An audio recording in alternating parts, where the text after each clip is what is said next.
டிவிக்கே வெற்றி பெற்றது நம்ம வீட்டில் ஒவ்வொருத்தவங்களும் வெற்றி பெற்ற மாதிரி ஒரு சந்தோஷம்.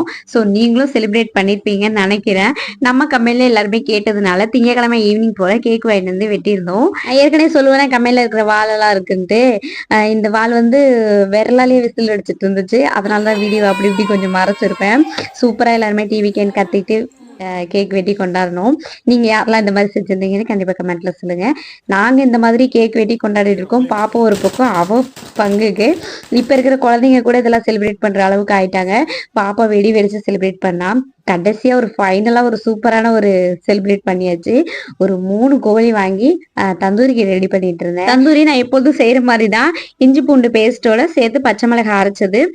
அதுல கொஞ்சமா லெமன் புழிஞ்சு விட்டு உப்பு போட்டுட்டு ஃபர்ஸ்ட் சிக்கனை வந்து ஒரு 10 நிமிஷம் அப்படியே பெசரி வச்சுட்டு இட்லி பானையில ஒரு 5 நிமிஷம் எப்பொழுதும் போல வேக வைக்கிற மாதிரி வேக வச்சு தந்தூரி மசாலாவுக்கு கெட்டி தயிர், சில்லி பவுடர், மல்லித்தூள், கொஞ்சமா கரம் மசாலா, மிளகுத்தூள், உப்பு, இதுலயே கொஞ்சமா இஞ்சி பூண்டு பேஸ்ட், கொஞ்சமா ஆயில் சேர்த்துட்டு எல்லாத்தையும் நல்லா பெசரிட்டு ஊற வச்சு நம்ம தந்தூரி அடுப்புல வேக வச்சிட்டோம்னா சூப்பரா இருக்கும். இந்த முறை 2 தந்தூரி அடுப்பு சிக்கன் அதிகமா செய்யறதுனால உங்களுக்கு தேவைப்பட்டுச்சுன்னா அடுப்பு டேக் பண்ணிருக்கேன், செக் பண்ணி பாருங்க. ஓகே.